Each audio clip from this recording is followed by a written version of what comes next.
Filosofia da ciência. O que é isso? Da onde vem? O que come? Como se reproduz? Vem comigo que eu te conto. A filosofia da ciência remonta lá à Grécia Antiga. Por quê? Os filósofos pré-socráticos, eles tentavam explicar a origem do mundo através de uma análise da realidade.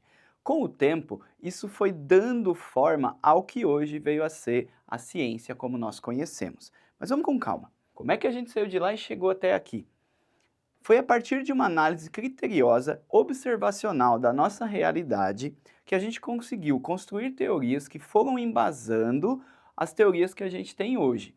Então, a ciência, como a gente enxerga ela hoje dentro da filosofia, ela funcionou meio que como um Lego, assim, a gente foi criando uma base na antiguidade para chegar aonde a gente chegou hoje. E aí, nesse meio do caminho, a gente vai ter um momento bem importante. Ali por volta do século XVI, do século XVII, a gente vai ter a Revolução Científica. Isso vai dar uma guinada na ciência, a gente vai abandonar muito do que a gente fez antes e começar a aderir essa nova maneira de se pensar, culminando no que temos hoje, a nossa ciência contemporânea. Olha só, o método científico, que vai ser desenvolvido mais ou menos nessa época, ele vai ser bem assertivo na produção do conhecimento. Por quê? Antes desse cara aqui, a gente produzia conhecimento sem um critério muito grande. Então, grandes sistemas eram construídos, mas mal embasados. E aí, alguns deles ficavam tautológicos. O que é um sistema tautológico, mano?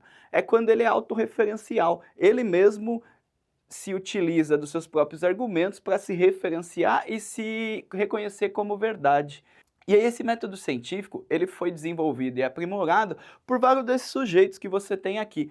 Por exemplo, Francis Bacon é considerado um dos pioneiros desse método científico ao pensar uma maneira de reproduzir, uma maneira de observar o mundo e tentar aplicar e replicar essa teoria.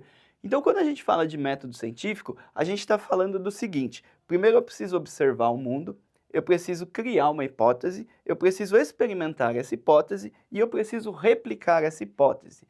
Muito desse método, inclusive, foi descrito por outros filósofos aí, como por exemplo René Descartes. René Descartes escreve uma obra chamada O Discurso do Método, em que ele vai descrever uma maneira de fazer filosofia metodológica.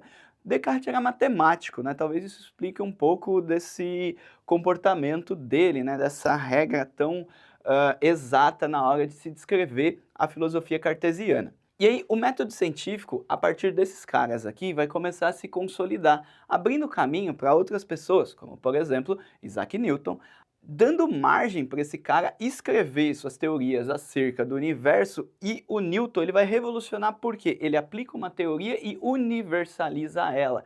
As teorias do Newton, elas servem ou serviam para todo mundo em todo lugar. E aí a gente tem o Hume, que era um cara que vai criticar aí os métodos da indução e da dedução, inclusive métodos esses que Francis Bacon pregava lá no início. E aí, para finalizar, a gente tem Immanuel Kant, que é o cara que vai juntar duas coisas que na época se opunham, que é o racionalismo e o empirismo, criar um conhecimento sintético, uma nova abordagem, e isso vai influenciar toda a produção de ciência que a gente tem hoje. Então, de maneira sintética, a ciência como a gente vê hoje, ela é o objeto de estudo da filosofia da ciência e só acontece porque a gente criou ao longo da história um método científico que consiste, num exemplo prático, de eu olhar o mundo. Por exemplo, eu vou olhar um ornitorrinco e aí eu vou pensar, pô, ele põe ovo, logo, provavelmente, ele é um pássaro.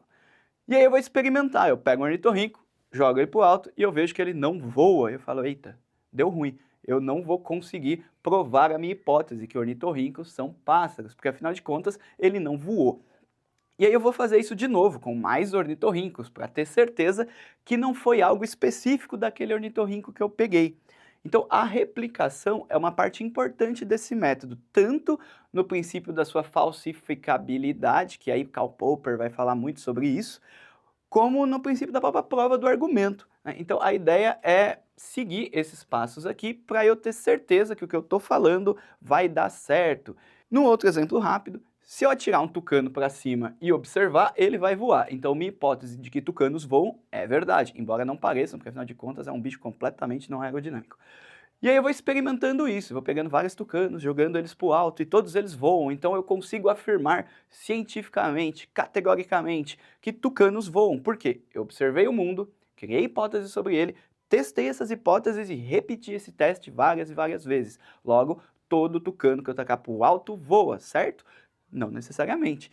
É aqui que entram esses sujeitos aqui criticando isso. O David Hume, por exemplo, vai falar isso, tá, se eu ver vários cisnes brancos, eu concluo que cisnes são brancos, mas e se eu ver um cisne negro, o que acontece com a minha hipótese?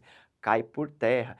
Então, essa discussão da filosofia da ciência, ela é uma discussão complexa, ela é uma discussão alongada, porque ela trabalha com nuances muito peculiares aí da produção do conhecimento. Essa área ela ainda está em desenvolvimento, a gente tem vários filósofos hoje trabalhando essa questão, inclusive vários físicos, matemáticos enveredam aí por essa área. Isso dá uma discussão muito louca. Quer ver só? Dentro da filosofia da ciência, a gente tem uma treta entre o realismo e o antirrealismo. O que é isso? O realismo vai focar na ideia que a ciência tem que trabalhar com tudo aquilo que é aprazível à realidade. Então, se eu consigo ver, se eu consigo ter essa noção que existe, eu consigo fazer ciência. Já o antirrealismo vai na contramão, a gente vai trabalhar com coisas que eu não consigo necessariamente ver, ainda que cientificamente eu possa provar. Então tem coisas muito doidas no nosso universo que ninguém prova, mas a gente estuda um monte isso. Exemplo, tem aquela partícula muito doida lá, o tal do bóson de Higgs, que os caras estão querendo provar isso faz décadas, e é uma discussão muito extensa. Então isso entraria numa vibe muito mais antirrealista do que realista, ao passo que coisas mais da prática cotidiana, isso é, uma ciência da praxis, seria mais voltada ao realismo. Enfim, a área da filosofia da ciência é uma área em alta, é uma área extensa e é uma área complexa. Espero que você tenha entendido, gostado da aula. Não esquece de se inscrever no canal. Eu vou ficando por aqui. Tchau!